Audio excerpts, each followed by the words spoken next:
ભૂસ્ખલન અને અચાનક પૂર આવવાથી દુકાનો તણાઈ ગઈ, ઇમારતો ધસી પડી, હાઈવેનો સંપર્ક તૂટી ગયો અને રહેણાંક વિસ્તારો પાણીમાં ડૂબી ગયા.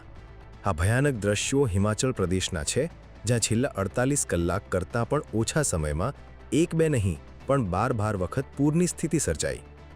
2 ભૂસ્ખલન અને એકવાર વાદળ ફાટવાની ઘટના પણ બની. લાહૌલ અને સ્પીતિ જિલ્લામાં 9, કુલ્લુમાં 2 અને કાંગડામાં એકવાર અચાનક પૂર આવ્યું, જ્યારે ચંબા જિલ્લામાં એકવાર વાદળ ફાટ્યું. પોલીસના જણાવ્યા અનુસાર કાંગડા જિલ્લામાં એક વ્યક્તિ ડૂબી ગયો, કિન્નૌરમાં ઊંચાઈ પરથી પડવાથી એક વ્યક્તિનું મોત થયું. ગઈકાલે મંગળવારની સવારે મનાલીમાં બિયાસ નદી ગાંડીતુર બનતા એક બહુમાળી હોટલ અને 4 દુકાનો પાણીમાં તણાઈ ગઈ.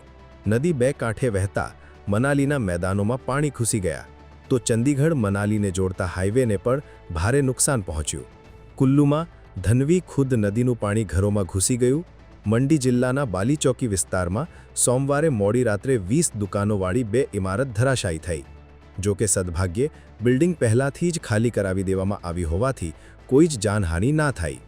SEOCના આંકડા મુજબ 20 જૂનથી 25 ઓગસ્ટની વચ્ચે હિમાચલ પ્રદેશમાં વરસાદ સંબંધિત ઘટનાઓમાં ઓછામાં ઓછા 156 લોકોના મોત થયા, તો 38 લાપત્તા છે.